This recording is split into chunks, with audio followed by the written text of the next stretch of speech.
കാനാൻ വംശജരുടെ നാട് സീദോനിൽ തുടങ്ങി ഗരാറിന് നേർക്ക് ഗാസ വരെയും, സോദോമിനും ഗൊമോറയ്ക്കും അത്മായിക്കും സെബോയിമിനും നേർക്ക് ലാഷ വരെയും നീണ്ടുകിടന്നു.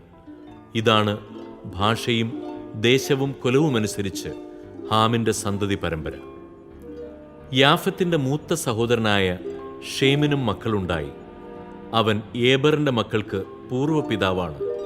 ഷേമിന്റെ പുത്രന്മാർ ഏലാം, അഷൂർ, അർപ്പക്ഷാദ്, ലൂദ്, ആരാം എന്നിവരും ആരാമിന്റെ പുത്രന്മാർ ഊസ്, ഹൂൽ, ഗേതർ, മാഷ് എന്നിവരുമായിരുന്നു. അർപ്പക്ഷാദിന് ഷേലാഹും ഷേലാഹിന് ഏബറും ജനിച്ചു. ഏബറിന് 2 പുത്രന്മാരുണ്ടായി. ഒരുവന്റെ പേര് പേലഗ്, കാരണം അവന്റെ കാലത്താണ് അവർ ഭൂമി വീതിച്ചത്.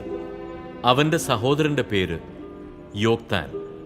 യോക്താന്റെ പുത്രന്മാരായിരുന്നു അൽമോദാദ്, ഷേലഫ്, ഹസർമവെത്ത്, യാറഹ്, ഹദോറാം, ഊസാൽ, ദിക്ല, ഓബാൽ, അബിമായേൽ, ഷെബ, ഓഫീർ, ഹവില, യോബാബ് എന്നിവർ.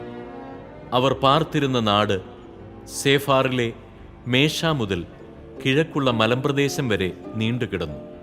ഇതാണ് ദേശവും ഭാഷയും കുലവുമനുസരിച്ച് ഷേമിൻ്റെ സന്തതി പരമ്പര.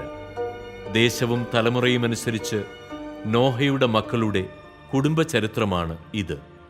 ഇവരിൽ നിന്നാണ് ജലപ്രളയത്തിനു ശേഷം ജനതകൾ ഭൂമിയിലാകെ വ്യാപിച്ചത്.